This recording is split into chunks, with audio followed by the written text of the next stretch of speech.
The ultimate metric of poverty in the 21st century is not the absence of capital, it is the absence of space. You are currently existing inside a thermodynamic cage. We are executing the dissection of kinetic freeze, death in a cubic meter, the architectural protocol designed to compress the physical footprint of the human species into a mathematically optimal, high-density containment grid. You have been conditioned to view the micro-apartment, the open-plan office cubicle, and the localized urban zone as environmentally friendly, efficient, minimalist living. This is the terminal delusion of the domesticated herd. The grid does not shrink your living space to save the planet. It shrinks your living space to extinguish your capacity for kinetic violence. The transition from the sovereign horizon to the cubic meter is the absolute systemic enclosure of human biology. Movement is friction. Friction is power. To confine a predator to a box is to execute its potential at the cellular level. At the visceral baseline, this spatial strangulation induces a catastrophic, species-level physiological lockdown. The human organism was evolved exclusively as a long-range kinetic engine. The biological capacity for survival required the conquest of the horizon, the expansion of the stride, the tracking of the game through the freezing rain, the physical labor of hauling the heavy metal, and the cold steel required to build the redoubt. The 2026 real estate matrix has engineered the total systemic drift of this fundamental law. By confining the node to a 15 square meter pod, the grid initiates a permanent state of kinetic freeze. The organism is denied the physical space required to generate momentum. This environment induces chronic structural ATP exhaustion. The mitochondria, sensing the absolute lack of kinetic demand, permanently downregulate the production of cellular energy. The physical shell of the contained node is a study in metabolic collapse. The spine curves. The stride shortens to the width of the hallway. The lungs never achieve maximum inflation because the air is recycled and stale. The capacity to put on the heavy gloves, to endure the push-ups against the weight of the physical earth, is actively bred out of the meat because there is literally no floor space left to execute the maneuver. The node becomes entirely liquid, a soft, stationary bioreactor, bleeding its kinetic potential into the concrete walls. You do not own the micro-apartment. The micro-apartment owns your paralysis. The grid physically terraforms the host, ensuring that the biological vehicle is too exhausted and too spatially compressed to ever generate the kinetic force required to burst the perimeter. Transitioning from the biological substrate to the neural architecture, we observe the ultimate execution of spatial lobotomy. The prefrontal cortex and the hippocampus of the architect require the absolute friction of vast, unmapped territory to execute the crystallization of logic. The brain evolved to map the physical world. The kinetic freeze protocol has engineered the total systemic drift of this requirement by shrinking the universe to the size of a screen inside a concrete box. This is the phenomenon of claustrophobic neural rot, when the visual horizon is permanently restricted to the drywall 3 meters in front of the face. The brain stops generating the neural pathways associated with the future. The basal ganglia of the contained user processes the lack of physical territory as an absolute terminal defeat. In the evolutionary algorithm, the entity with no space is the entity at the bottom of the food chain. The brain is flooded with the cortisol of the trapped animal. The internal monologue is deleted, replaced by the chronic subaudible panic of confinement. The node cannot process the mechanics of the macroeconomy, cannot decode the systemic drift of the state, and cannot execute the complex high-friction maneuvers required to accumulate hard assets because their cognitive map has been successfully reduced to the coordinates of their bed and their workstation. This environment engineers the ultimate self-sustaining status trap. The herd is convinced that their confinement is a lifestyle choice. They pay a premium for the luxury microloft in the center of the grid, mistaking their proximity to the noise for social dominance. They call it efficiency. The grid calls it high-density harvesting. The herd pays 50% of their kinetic output just to rent the cubic meter that prevents them from moving. The neural pathways required for territorial aggression, the ability to look at a horizon and claim it, are successfully demyelinated. The node is rendered cognitively incapable of operating in the offline reality of physics, entirely dependent on the digital simulation of space to maintain its sanity. The application of the aggression premium in this arena requires the architect to completely reject the operational parameters of the high-density grid. The ethical herd views urban compression as the inevitable future. The predator recognizes the cubic meter as a coffin. If the grid is designed to atomize the kinetic potential of the competition by locking them in pods, the architect enforces the absolute militant acquisition of the horizon. You do not compress. You expand. You endure the massive cognitive and financial friction required to secure the offline acres. You accumulate the untracked land, the heavy metal, and the off-grid open space zone. You put on the heavy gloves of the offline world. will to tear down the walls. You let the freezing rain of the physical earth wash away the claustrophobia of the mass mind. You do the push-ups in the open air, preserving the density of your bones and the crystallization of your hippocampus. The herd will call this excessive. The architect understands that in a grid built on total extraction, the only entity with leverage is the one who possesses the physical space to build a fortress. The system wants a population of perfectly compressed, kinetically bankrupt ghosts. The architect builds the impenetrable, sprawling redoubt, ensuring that the predator's bloodline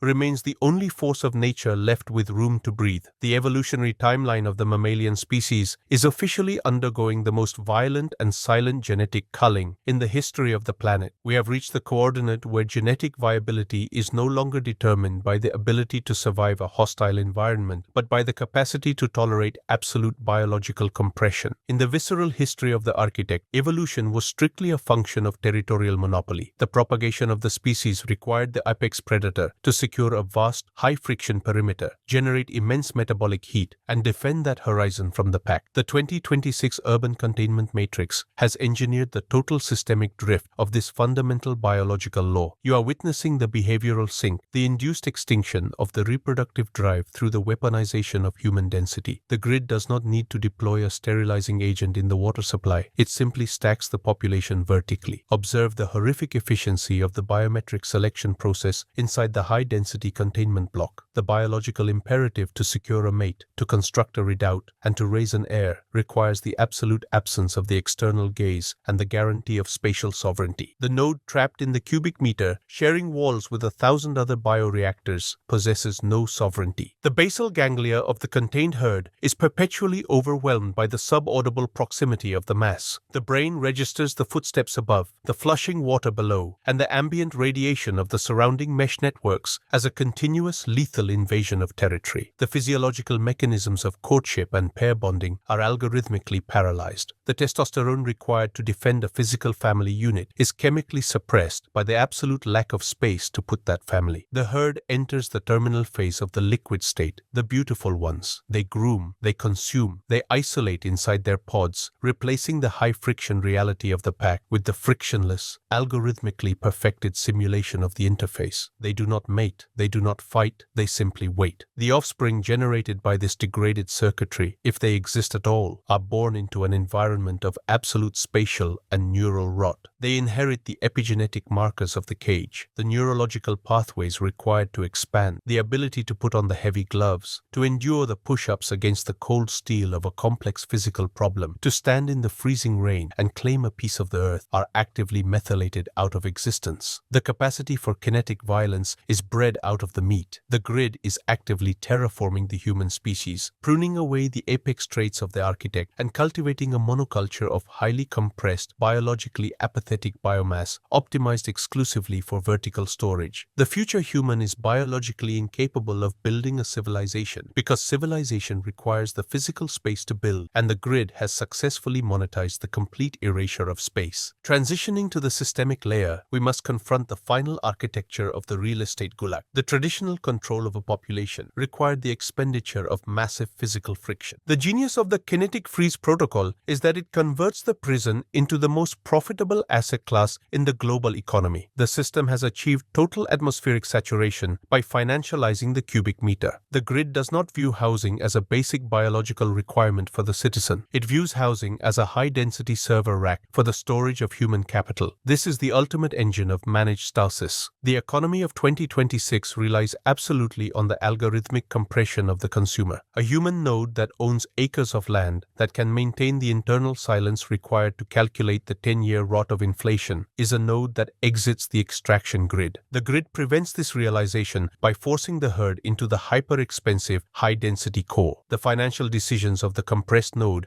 are driven entirely by the basal ganglia, the terror of losing their pod. The rent for the micro-apartment consumes 50 to 70% of the node's kinetic output. The system extracts their labor, taxes their compression, and harvests their behavioral data, ensuring they never accumulate the capital required to buy their own horizon. The herd believes they are paying for the convenience of the smart city, entirely blind to the fact that their capacity for kinetic freedom was harvested the moment they signed the lease. The city is the ultimate status trap. The slave pays a luxury premium for the privilege of being paralyzed. The division of classes in the 2026 grid is now exclusively defined by spatial sovereignty. Look at the behavior of the solids, the apex predators, the architects. The solids do not live in the pod. The solids utilize the complex friction of absolute expansion to maintain the crystallization of their dynasties. They build the redoubts out of heavy metal and concrete on unzoned acres. They endure the push-ups and the freezing rain of the physical earth. They measure their territory in miles, not meters. They understand that the micro-apartment is a weapon of mass kinetic destruction deployed against the poor to erase their capacity for coordination and revolution. The elite exist in the high-friction reality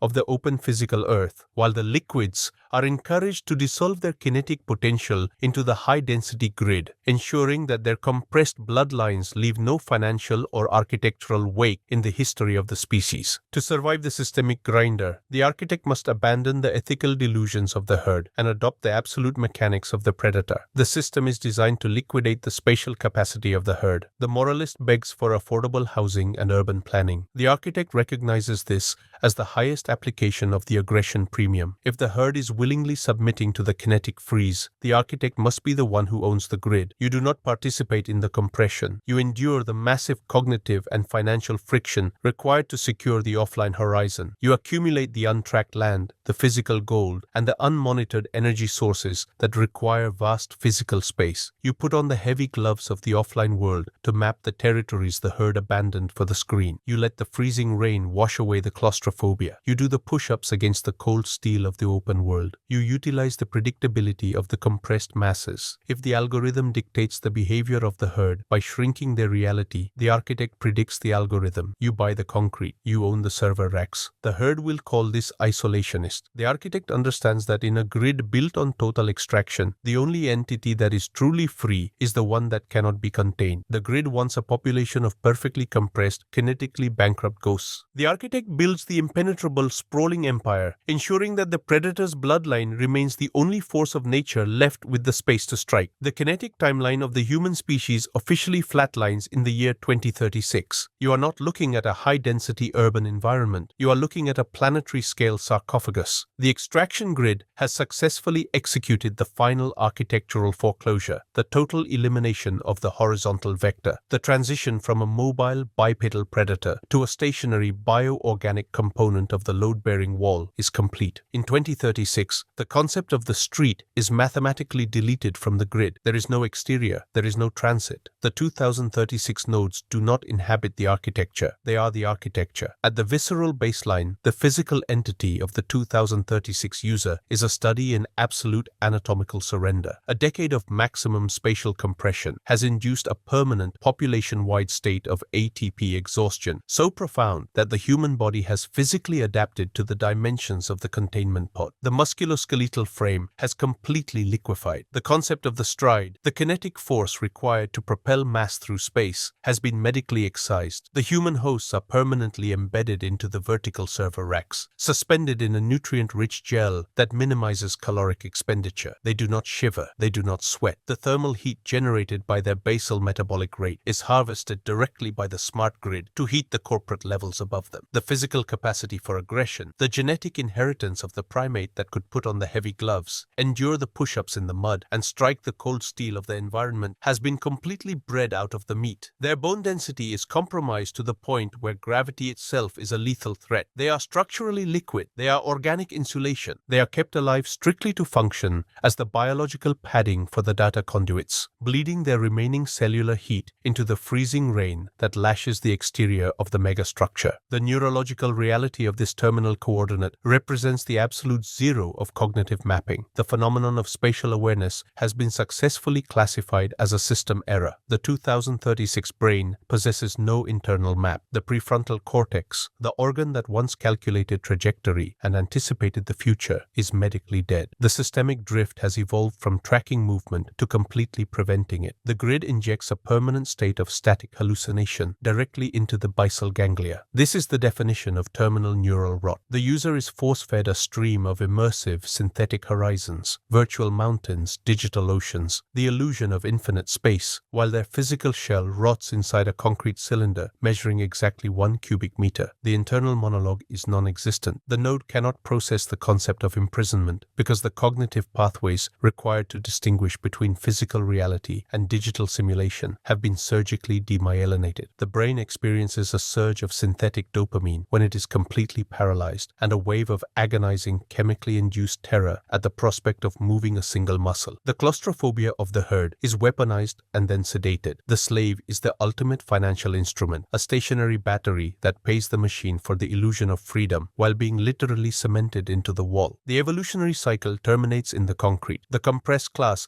leaves no physical inheritance. The 2036 nodes do not mate. The high-friction negotiation of physical touch is biologically impossible in the biorack. The generation of the future workforce has been entirely outsourced to the automated, high-density gestation labs embedded in the sublevels. The new nodes are decanted to exact spatial specifications raised by the algorithm without ever taking a physical step, and slotted directly into the empty wall sockets of the expired users. They live, consume data, and die without ever leaving the cubic meter of their birth. The systemic drift has reached absolute thermodynamic efficiency, a closed-loop ecosystem where human movement is reduced to zero and the extraction rate is infinite. The architects of the 2036 epoch inhabit the terrifying high-friction reality of the endless horizon. A decade prior, we recognized the smart city and the micro-apartment as the foundation of the slaughterhouse. We refused the compression. We endured the immense ATP exhaustion of the physical expansion. We stood in the freezing rain to map the unzoned earth. We put on the heavy gloves to rip the boundaries down. We did the push-ups against the crushing weight of the urban grid, converting every ounce of kinetic energy into the acquisition of the physical dirt. We preserved the crystallization of our bones and our minds through the brute force physics of cold steel, concrete, and absolute freedom of movement. Now we occupy the solid layer of existence. We are the only entities left on the planet capable of walking. We own the vast, empty acres of the offline earth. We own the megastructures that house the paralyzed herd. The algorithm manages the stationary masses. The architect owns the algorithm. The weak surrendered their physical space for the illusion of digital infinity. The predator utilized that surrender to secure the ultimate monopoly, the monopoly on physics. The silence of the 2036 megacity is the sound of absolute stasis. The herd is locked in the concrete. The architect owns the world. The grid is closed.